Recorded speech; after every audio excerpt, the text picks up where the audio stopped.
Compressor बिल्कुल ही ख़राब था। लोग बाग कह रहे थे, तो हमने बोला कोई बात नहीं, इसे चला के दिखाते हैं। तो गाइस, हेलो गाइस, आप लोग कैसे हैं? उम्मीद करता हूँ आप सभी अच्छे होंगे। तो गाइस, ये हमारा inverter series LG LG single door का कार्ड है ये। अब इस कार्ड के बारे में हम पूरी जानकारी ले लें। इस कार्ड का यूज़ कैसे करना है गाइस। कई बार ऐसा भी होता है, जो ये कंप्रेसर होता है ना, कंप्रेसर है, ऐसा होता है कई बार हम चलाते चलता नहीं है। बाकी यहाँ से हम एम्पेयर मीटर के द्वारा चेक करते हैं तो प्रॉपर कनेक्शन दिखाता है। अब जैसे एम्पेयर के मीटर के द्वारा से चेक करके दिखाता हूँ मैं आपको, उसके बाद आगे बात करते हैं। गाइस, अब जो हम इस एम्पेयर मीटर को ऑन कर लेते हैं, एम्पेयर मीटर को बजर पे कर लेते हैं। बजर के ये जो तीर का निशान आपको दिख रहा होगा, ये बजर पे है। तो इस तरीके से आपको कर लेना है। इसकी लाइट जला देता हूँ जिससे आपको दिख जाएगा। तो गाइस, इस तरीके से हमें बजर पे करने के बाद, उसके बाद ये जो पिन बने हुए हैं 1 2 3, इसको आप इस तरीके से चेक करना है आपको। मीटर पे देखेंगे तो कितना पॉइंट दिखा रहा है, आप देखना चाहते हैं, ये देखें 20.2 दिखा रहा है। अब इसको हम जैसे ही चेंज करते हैं, इस तरीके से चेंज करेंगे तो अब देखें इस पर कितना शो कर रहा है, तो 20.2 के आसपास ही कर रहा है। तो इस तरीके से गाइस, इस तरीके से बारी बारी इस तरीके से चेक करेंगे तो आपको समझ में आ जाएगा 20.1। तो इसका मतलब कोई दिक्कत नहीं है, हमारा कंप्रेसर ओके है। अब इस पोजीशन में, अब दूसरा पोजीशन क्या है चेक करने का। अब दूसरा पोजीशन हर एक चीज़ पे लगा करके, पिन को लगा करके इस पे बॉडी पे चेक कर लेना। अगर इस अंदर से स्पार्क होगा तो ये क्या है, बॉडी में टच होगा तो ये आवाज़ आना स्टार्ट हो जाए, इसका मतलब कंप्रेसर हमारा शॉर्ट है। इस तरीके से भी आपको चेक कर लेना है, तीनों पिन पे लगा करके गाइस। इस तरीके से तीनों पिन पे लगा लगा के बारी बारी आप चेक कर लेना। अगर आवाज़ आती है तो इसका मतलब कंप्रेसर ख़राब है। अगर सारा कुछ हमारा कंप्रेसर ओके है, अब गाइस ओके है, तो अब मुझे क्या करना, अब इस कंप्रेसर को चेक करेंगे। अब इस पोजीशन में जैसे हमने डायरेक्ट पीसीबी, हमारे पास ये कार्ड पड़ा हुआ है एलजी का, इन्वर्टर सीरीज का है, तो हम इसे चेक कैसे करेंगे। तो गाइस, ये जो हमारा मेन सप्लाई तार है, ये मेन सप्लाई तार है। इस तार का ये जो आपको दिख रहा होगा, इस पे दिख रहा होगा, आप देखोगे थर्मोस्टेट लिखा हुआ है, इस पे देखेंगे आप थर्मोस्टेट लिखा होगा, आप ध्यान से देखेंगे तो। अब इस पे देखेंगे गाइस, इस कार्ड के ऊपर लिखा होगा एल और एन, एल एन लिखा होगा, तो ये एल मतलब लाइन और एन मतलब न्यूट्रल। तो गाइस, इस चीज़ को ध्यान रखना। अब तीसरे कनेक्टर पे आते हैं हम, जैसे कि तो ओ एल पी, ये ओ एल पी का है, जिसे हम इसे वो भी कहते हैं, ओवरलोड भी कहते हैं। तो गाइस, इसे ये ओ एल पी है जो कंप्रेसर के साइड में लगा हुआ होता है। तो इसे भी चेक करने का आसान तरीका है, कैसे आप चेक कर सकते हैं। तो गाइस, हम इसके वायरिंग करना पहले स्टार्ट करते हैं। डायरेक्ट वायरिंग कैसे करेंगे हम, पिन को और इस पिन को, पहला जिस साइड कार्ड है आपका, इस पिन को जिस पे एल लिखा हुआ है, इस पिन को, और इस पिन, इस साइड वाले पिन को, ये हमेशा जैसे कि हम कनेक्टर लगा देते हैं। अब जैसे हमारा कनेक्टर लग गया और इस वाले कनेक्टर को हम लगा दिए, इस तरीके से लगा दिए। अब जैसे इस वाले पिन को, इस वाले पिन को और इस साइड वाले पिन को आपस में एक जगह जोड़ लेने हैं आपको, तार को इस तरीके से तार को जोड़ लेने।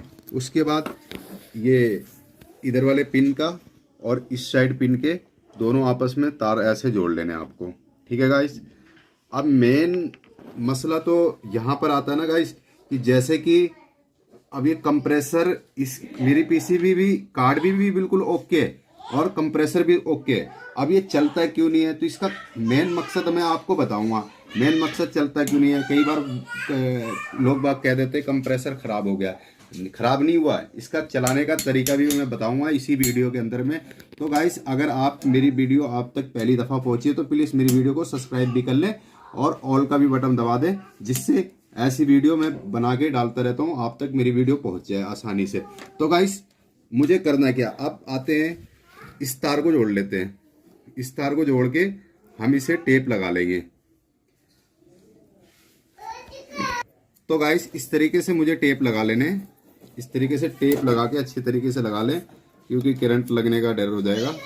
तो इस तरीके से गाइस आप टेप लगा लें बहुत अच्छी तरीके से। लगाने के बाद क्या करना मुझे, अब जो हमारा कंप्रेसर का जो आपका वो लगा हुआ है ना कनेक्टर, जिसमें MWMVMU लिखा हुआ है ना, इसे आप इस कंप्रेसर के अंदर में लगा देंगे। इस तरीके से लगा लेंगे आप। अब ये इस तरीके से लगाने के बाद अब उसके बाद OLP चेक करना है आपको। तो OLP कैसे चेक करेंगे, जैसे कि ये OLP का कनेक्शन है तो हम इसी एम्पेयर के मीटर से चेक करेंगे जो बजर पे आपको लगाना है। और बजर पे लगाने के बाद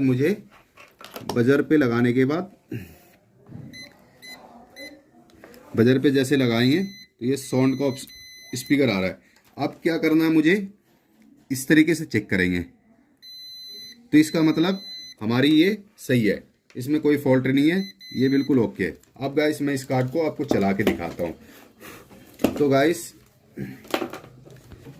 यहाँ लगा लेंगे, ठीक है गाइस। उसके बाद हम जैसे ही चलाएंगे ना करेंगे, जैसे ही ऑन करते हैं तो यहाँ पर एक छोटी सी लाइट ब्लिंक करेगी, देख लें इस तरीके से लाइट ब्लिंक होगी तो इसका मतलब हमारा कार्ड ओके है। तो अब कार्ड के लिए ये कंप्रेसर चलने में मुझे 10 मिनट लगेगा। तो गाइस अब क्या करेंगे, जैसे कि 10 मिनट से फालतू नहीं चल रहा है, अब जैसे लगा दिया हमारा कार्ड भी ओके, सब कुछ ओके, तो हम क्या करेंगे गाइस, हमें क्या करना है, इस हथौड़ी के मदद से इस साइड में हल्के हल्के चोट लगा लेने हैं। इस तरीके से हल्के हल्के चोट लगा लेने हैं आपको चारों साइड से। इससे क्या होगा, आपको जो भी पिस्टन, अगर बाई चांस पिस्टन नीचे बैठा होगा ना तो जैसी ऑन होगा ना उस तरीके से इससे चालू हो जाएगा। तो गाइस हमेशा कभी भी इन्वर्टर कंप्रेसर के अंदर में पिस्टन बैठ जाता है, कुछ दिन नहीं चलते ना फ्रिज, तो ये क्या होता है ना ऑटोमेटिक बैठ जाते हैं।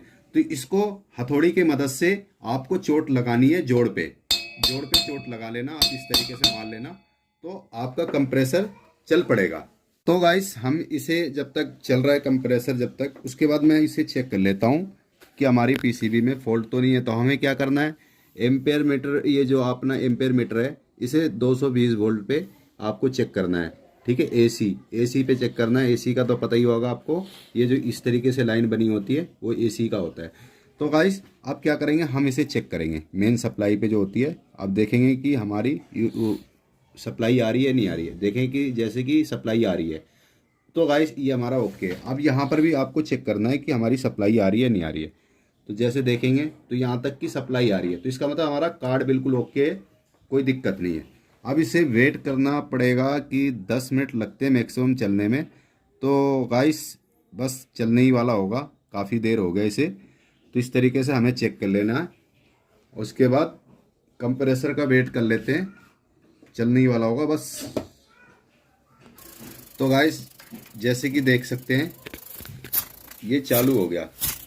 आपको करना क्या है कि जैसे ये कंप्रेसर हमारी चालू हो गया, अब कई बार होता ना कि कंप्रेसर चल नहीं रहा है, तो आपको करना क्या है कि ये जो सक करने की है ये पॉइंट और ये पॉइंट ये काटना पड़ेगा आपको ट्यूब कटर के मदद से कंप्रेसर को बाहर निकाल के। जब ये चले नहीं ना तो आपको करना क्या है कि जब ये स्टार्ट होने से पहले आपको इसे थोड़ा 1-2 चोट मार लेना, जिसके कारण से ये कंप्रेसर 80% तो उम्मीद है कि आपका स्टार्ट हो जाएगा। तो गाइस इस तरीके से अपने इन्वर्टर फ्रिज को कंप्रेसर चेक कर सकते हैं, ठीक है गाइस। ठीक है गाइस, इस तरीके से जितनी स्पीड बढ़ जाएगी धीरे धीरे स्पीड बढ़ जाती है इसकी। तो ये कंप्रेसर चल रहा है हमारा।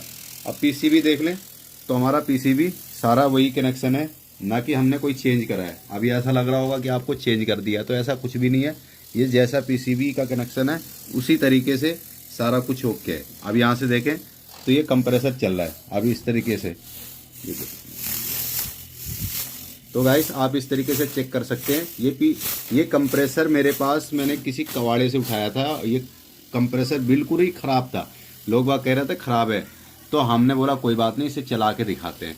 तो गाइस इस तरीके से हमने चलाया हथौड़ी की मदद से, क्योंकि कंप्रेसर कई बार पिस्टन बैठ जाता है उसका, तो इस तरीके से हथौड़ी मारने से खुल जाता है। तो गाइस इस तरीके से आप अपने कंप्रेसर को ठीक कर पाएंगे। ठीक है गाइस, नेक्स्ट वीडियो में मिलता हूँ।